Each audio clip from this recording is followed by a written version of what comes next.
Hey, good morning, everyone. It's Tim Brown, and this is another episode of Monday Morning Marketing and Coffee. And today I'm going to be talking about what's the best blog length for SEO.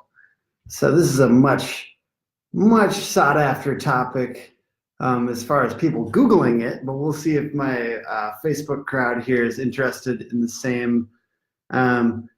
One of the biggest things I'd like to start off with is I think that the best way to find the best blog post length for you is to take your top 10 posts and figure out what the length is for those top 10 posts and then average them together. So I call this the top 10 average method, and it's just super dead simple so that you don't have an excuse to not figure out what your best blog length is. I do think that it's specific to you and your industry, and I do think what's more important than length is quality, but we'll get to those things. So what's the best blog length for SEO in 2019? For me, it's 1,705 words, so 1,705. What's up, Josh? And what's up, Clayton, on Facebook? So, hey, my dog's here. I'll get her in the shot so you guys can see my dog, because my dog's definitely better than I am. So here she is. But I did want to talk through why I got 1,705 words for me. What I did is I just grabbed the best blog lengths or the best blogs on my site according to organic search traffic. And I determined, if I want to reproduce those results, if I want to get, I've got crazy numbers for some of these blog posts, 2,612 visits for the past week for one of them.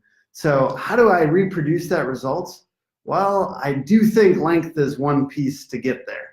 And that blog post is pretty long. So that's definitely a piece of it. I think some of you probably are not familiar with why long blog posts do better. So I'm going to talk through some of those concepts.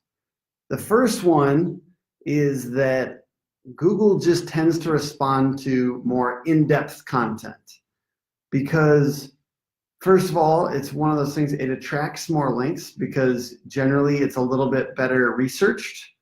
And secondly, it's generally going to be more comprehensive. So people are thinking through all the things that somebody might want and one by one kind of going through those.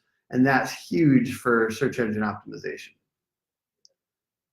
Like I said at the beginning though, quality is so much more important than quantity.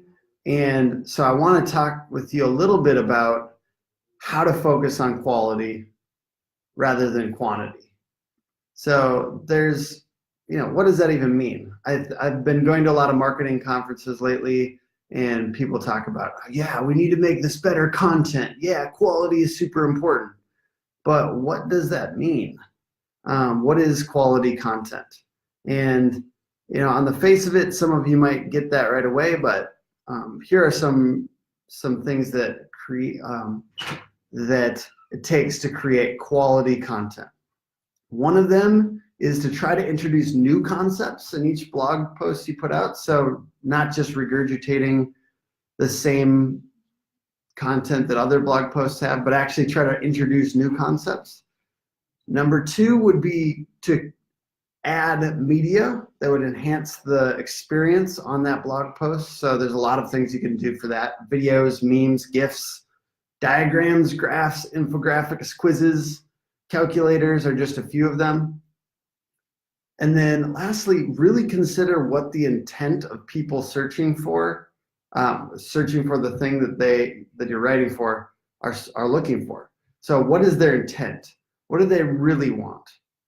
So it's not just about tricking people to click through to your site and getting them, as many people as possible, onto the site. The people that we do get onto the site, we want to fulfill their intent. So we want to make sure to give the most comprehensive answer, and so that they don't need to go right back to search results, because every time they go back to search results from your blog post, that's essentially almost a vote against your blog article. So we want to hook them with a good first couple sentences and then deliver the value through a comprehensive and in-depth piece of content with media. So how do you get to, these large blog posts? Say comprehensive, but I'm writing a blog post. I got to 1,000 words. How do I get to 1,500 words? How do I get to 2,000 words? It's scary if you've only written, let's say, a 600-word blog post. So how do you get there? Here are some ways. It's one thing. You can just go on Google search, and when you start searching the term that you're writing the blog post for, you'll see the search results drop down right there. And there's a bunch of other things that people are searching that are similar to what you're typing in. And those things will provide a little bit of context for how people are searching, because those are just common searches. So there might be some other terms that you could go after. So I just wrote this blog post about blog post length, little meta, but there's a bunch of things that dropped down when I was searching that. So there was, best practices. It talks about SEO blog title lengths. So what's the best blog title lengths? It's under 70 characters. So if I'm writing a blog post about the blog article length that's best for SEO, maybe I need to include that piece of information in my article. So another thing would be using the people also ask box. So there's always the little thing that drops down with other questions that people are asking, and those are a wonderful way to provide additional context to blog posts by including those questions and including answers. And as you can see, it's very easy to get to 1,800 words or 1,700 words or whatever your best average is if you include these types of things. The last thing is there's this website called LSI Graph. LSI Graph allows you to see the most related terms to the blog post title that you're going after. It's a wonderful tool. Check it out. I will leave it in the comments on Facebook. And then, I do think there's really not a lot of reason not to find your best blog length. So if you go into Google Analytics, set up Google Analytics if you haven't, but if you go into Google Analytics and filter by organic traffic, you can see what your top 10 blog posts are for the past 3 months or year or whatever. And then in that case, just check out what the length is for all of those. And there's a wonderful tool also for that, and I'm going to share that here. It's called Bulk Web Page Word Count Checker. And I will also put that in the comments on Facebook, facebook.com/hookagency for Instagram.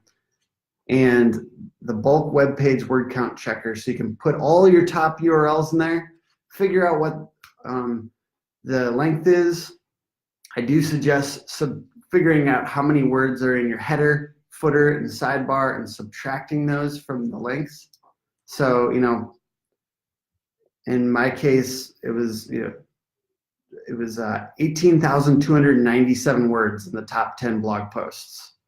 And I had 125 words in the header, footer, and sidebar of my blog.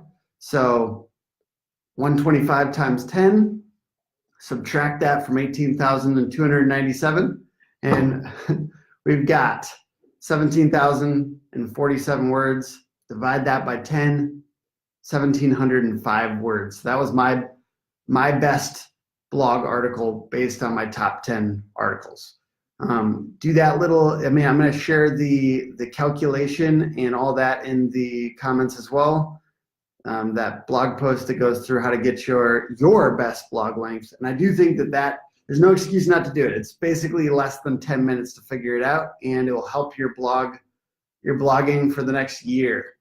And there's, I talk about this in the article as well, but intentionality before you blog is so important. It's just, blogging is a lot of time. It takes a lot of time to, write posts, to promote posts, to do all this stuff. So I think doing keyword research and doing, making sure to do in-depth blog posts, and then really figuring out what your promotion strategy is even before you blog is super important. So keyword research and figuring out how you're going to get the word out there. So if it's not SEO, if you're blogging but you're distributing through Facebook and Twitter and LinkedIn or whatever else, that's great. But you need to actually figure out what that promotion strategy is, what that distribution strategy is before you blog. Because if you don't know how it's getting out there, you might just be writing for no one. Or, maybe you're writing for 10 people that you post for on Facebook or something like that.